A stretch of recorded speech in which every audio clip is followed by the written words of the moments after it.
आपको लेकर चलते हैं सीधा पोलैंड। इस वक्त प्रधानमंत्री नरेंद्र मोदी पोलैंड के दौरे पर हैं। चलिए आपको तस्वीरें दिखाते हैं।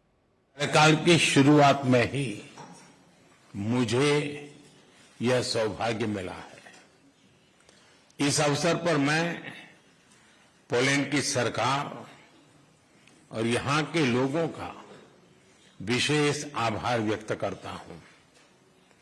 आपने 2022 में यूक्रेन कॉन्फ्लिक्ट में फंसे हुए भारतीय स्टूडेंट्स को निकालने के लिए जो उदारता दिखाई, उसे हम भारतवासी कभी नहीं भूल सकते।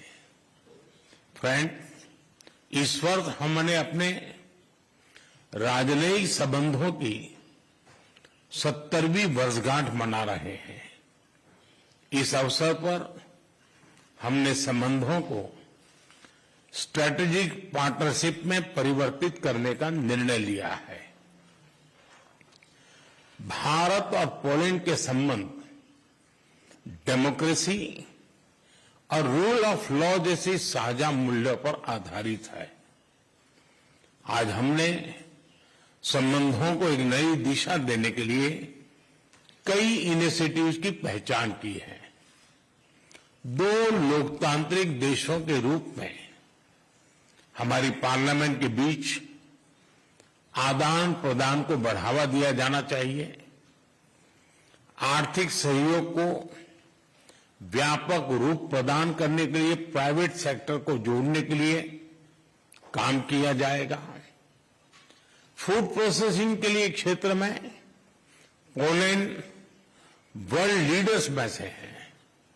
हम चाहते हैं कि पोलैंड की कंपनियां भारत में बनवाए जा रहे मेगा फूड पार्क से जुड़े, भारत में तेज गति से हो रहे शहरीकरण से water treatment, solid waste management, urban infrastructure, ऐसे क्षेत्रों में हमारे सहयोग के नए अवसर खुल रहे हैं।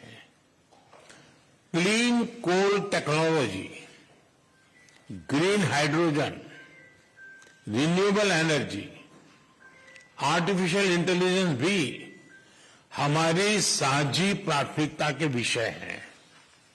हम पोलैंड की कंपनियों को make in India and make for the world से जुड़ने के लिए आमंत्रित करते हैं। फिनटेक, फार्मा, स्पेस, ऐसे क्षेत्रों में भारत ने अनेक उपलब्धियां हासिल की है। हमें इन क्षेत्रों में अपना अनुभव पोलैंड के साथ साझा करने में खुशी होगी। रक्षा के क्षेत्र में करीबी सहयोग हमारे गहरे आपसी विश्वास का प्रतीक है।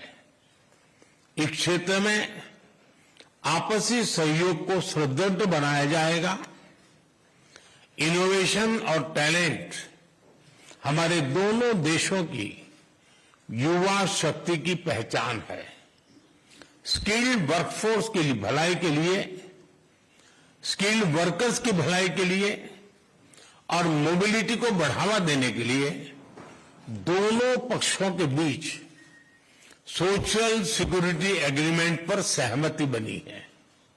फ्रेंड्स, भारत और पोलैंड अंतर्राष्ट्रीय मंच पर भी करीबी तालमेल के साथ आगे बढ़ रहे हैं। हम दोनों सहमत हैं कि वैश्विक चुनौतियों का सामना करने के लिए संयुक्त राष्ट्र संघ तथा अंतर्राष्ट्रीय संस्थानों में रिफॉर्म वर्तमान समय की मांग है। आतंकवाद हमारे लिए एक बड़ी चुनौती है। मानवता में विश्वास रखने वाले भारत और पोलैंड जैसे देश ऐसे और अधिक सहयोग आवश्यक है। उसी तरह क्लाइमेट चेंज हमारे लिए साझा प्राथमिकता का विषय है। हम दोनों अपनी क्षमताओं को जोड़कर ग्रीन फ्यूचर के लिए काम करेंगे।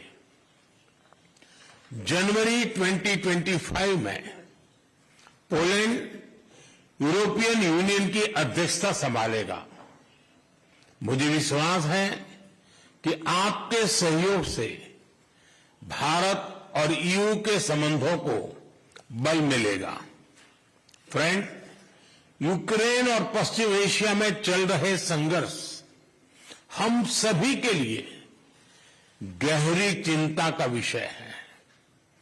भारत का यह दृढ़ विश्वास है कि किसी भी समस्या का समाधान रणभूमि में नहीं हो सकता। किसी भी संकट में मासूम लोगों की जान की हानि पूरी मानवता के लिए सबसे बड़ी चुनौती बन गई है। हम शांति और स्थिरता की जल्द से जल्द बहाली के लिए डायलॉग और डिप्लोमेसी का समर्थन करते हैं। इसके लिए भारत अपने मित्र देशों के साथ मिलकर हर संभव सहयोग देने के लिए तैयार है।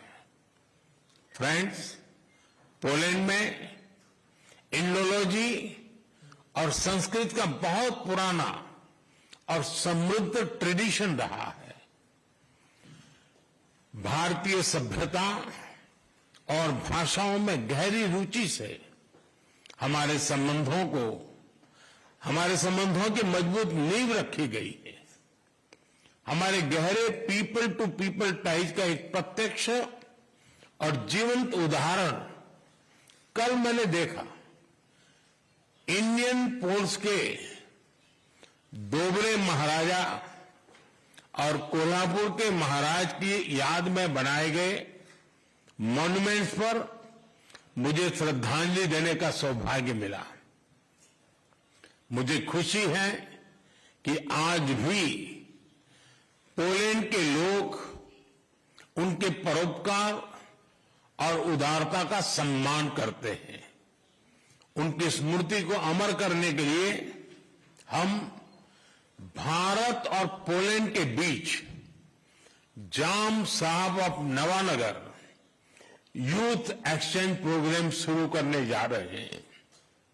हर वर्ष पोलैंड के 20 युवाओं को भारत यात्रा पर लेकर जाया जाएगा।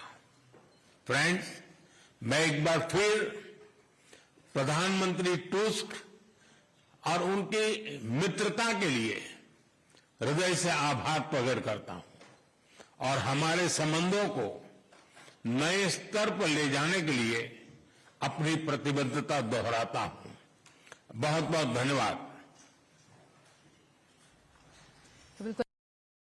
तो आप यहां पर पोलैंड से प्रधानमंत्री नरेंद्र मोदी को सुन रहे थे। सीधे तौर पर उन्होंने पोलैंड और भारत के संबंधों को मजबूत करने की दिशा में उठाए जा रहे कदमों को लेकर के अपनी पूरी जानकारी दी है। इसी के साथ उन्होंने कहा कि भारत के युवाओं को एक ऐसे प्रोग्राम के तहत जो है पोलैंड लाया जाएगा ताकि वो यहाँ की संस्कृति, यहाँ की चीजों को समझ सके। इन सब के बीच में कीव जाने से पहले जो है प्रधानमंत्री नरेंद्र मोदी का ये संबोधन जो कि बहुत अहम है और खास तौर से ये इनोवेशन और टैलेंट दोनों देशों की युवा शक्ति की पहचान है। ये बात प्रधानमंत्री नरेंद्र मोदी ने अपनी बातों में कही है।